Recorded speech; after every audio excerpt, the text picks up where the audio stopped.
Hello everyone, welcome back to the channel. Today we're diving into a new story about a man who headed to Thailand in search of a fresh start. After going through a difficult breakup and feeling like his life was on pause, he sought adventure and a way to escape. As he navigates the vibrant streets and connects with someone new, he soon finds that not everything is as it appears. Before we jump into the story, don't forget to like, comment, and subscribe so you can catch all our upcoming tales. All right, let's get started. Sam didn't know what he was looking for when he arrived in Thailand, fresh off a breakup and tired of the monotony of his job back home. He just wanted to get away, a change of scenery, a bit of adventure, or at least a distraction from the constant reminders of what had gone wrong in his life. He'd heard plenty about Thailand. Friends back home joked about the wild nightlife, the gorgeous beaches, and the way you could live like a king on a budget.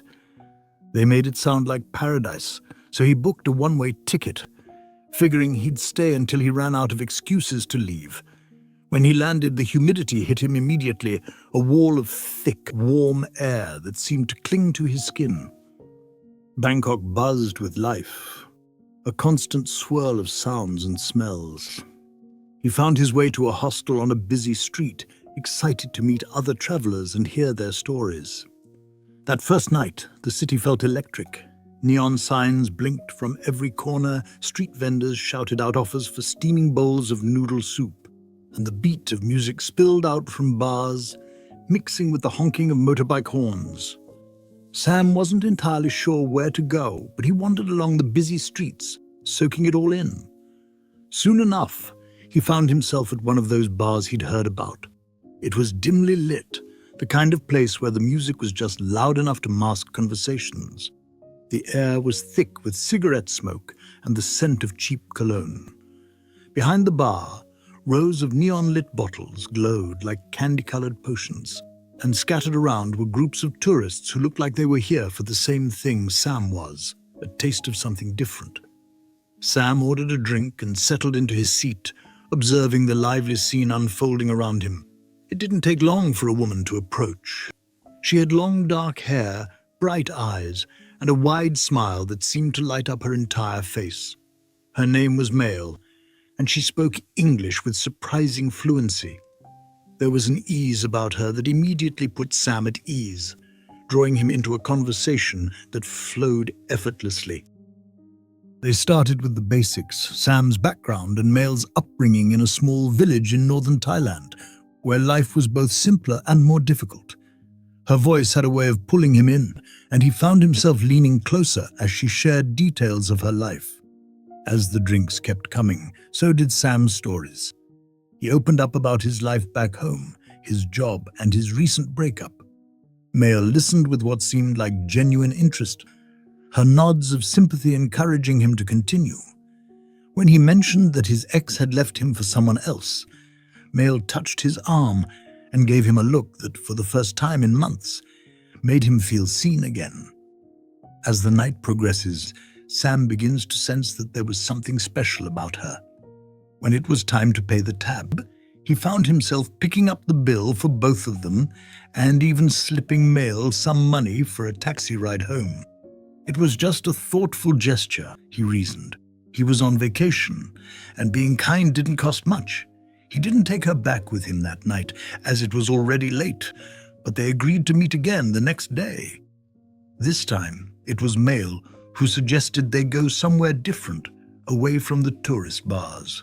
She took him to a quieter part of the city, where the narrow streets were lined with local shops and tiny restaurants.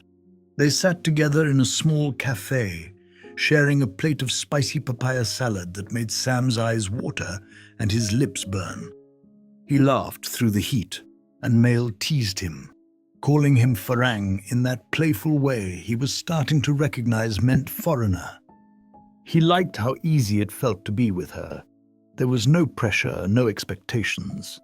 When he was with Malee, he didn't feel like a man fresh out of a bad relationship. He just felt like himself. But as the days turned into weeks, something began to shift. It started with little requests, a taxi fare here, some money for groceries there. Then she mentioned her mother back in the village was sick, that the hospital bills were piling up. Sam didn't hesitate. He was happy to help. After all, what was a bit of extra cash to him? He had a good job waiting for him back home, steady income, health insurance, social benefits, things Mail had never known. One evening, after a few too many drinks at a rooftop bar, Mail leaned in close and whispered that she needed a new phone. The one she had was old and kept breaking, she said. Sam hesitated for just a moment, his mind flicking back to the days when his ex would drop subtle hints about wanting new things. But then Mail smiled at him, a smile that seemed to wash away all his doubts. And before he knew it, he was handing over enough money for the phone and then some.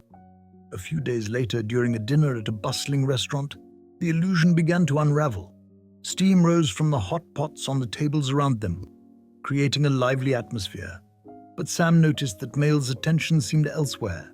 Her phone buzzed every few minutes, drawing her gaze down with a frequency that suggested more than casual distraction.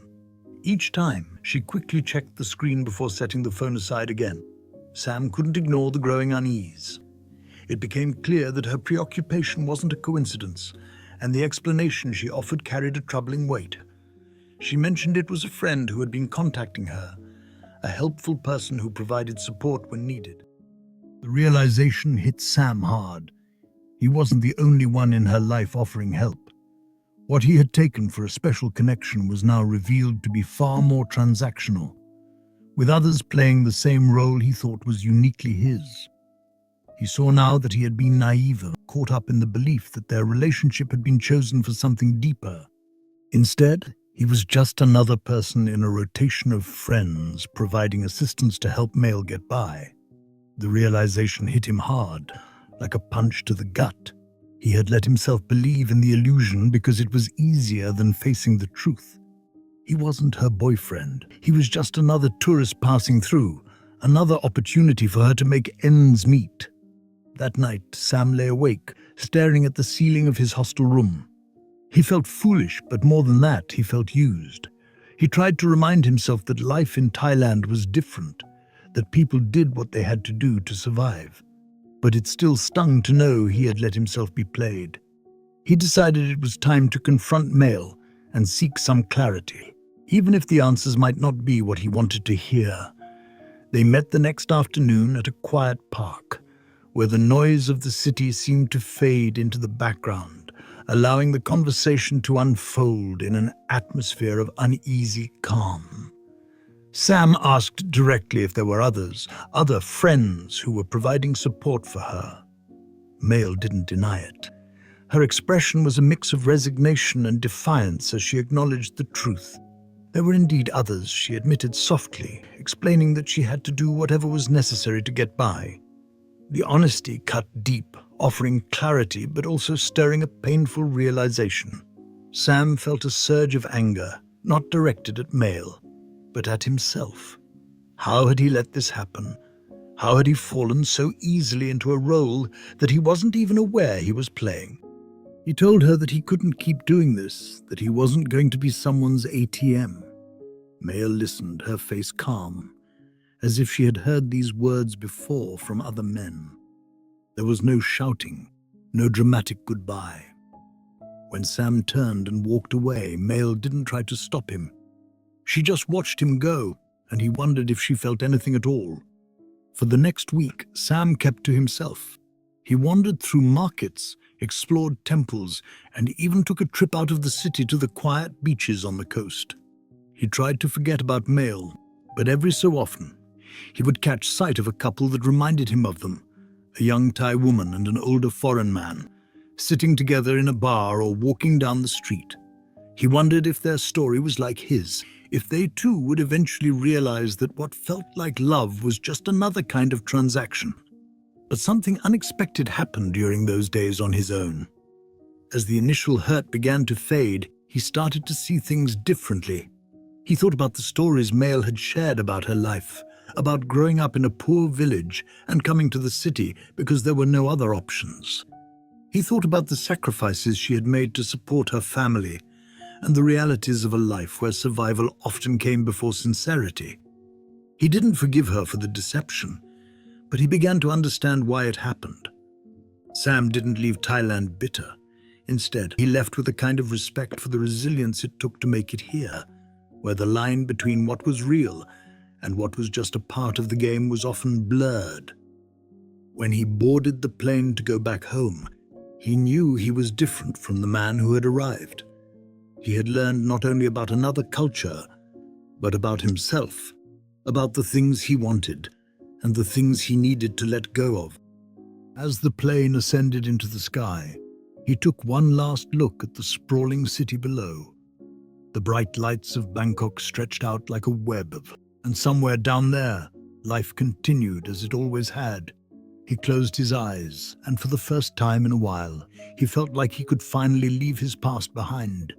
Thailand had not been the cure-all he thought it would be, but it had given him something he hadn't expected, a lesson on trust, on human nature, and on finding peace within himself, even in a place where things weren't always as they seemed.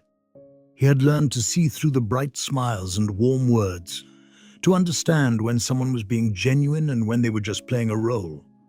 It was a skill he knew would serve him well, not just in Thailand, but in the world beyond. And as the plane climbed higher, Sam found himself thinking about the future, not with dread or uncertainty, but with the quiet confidence that comes from learning a hard-earned truth. Sometimes, the best way to heal is to let go and move on. All right, guys, thanks for sticking around for that story. Do you think Sam was being naive, or was he just searching for some hope in the wrong place? Have you ever faced a situation where what felt like a real connection turned out to be just an illusion? How did you deal with it, and what did you take away from that experience? Drop your thoughts in the comments below. I'd love to hear how you'd handle a situation like this, and what advice you'd share with someone like Sam. Once again, thank you so much for listening all the way through. Your support means a lot. If you enjoyed this story, don't forget to hit that like button and subscribe for more content like this. I'll see you in the next one. Take care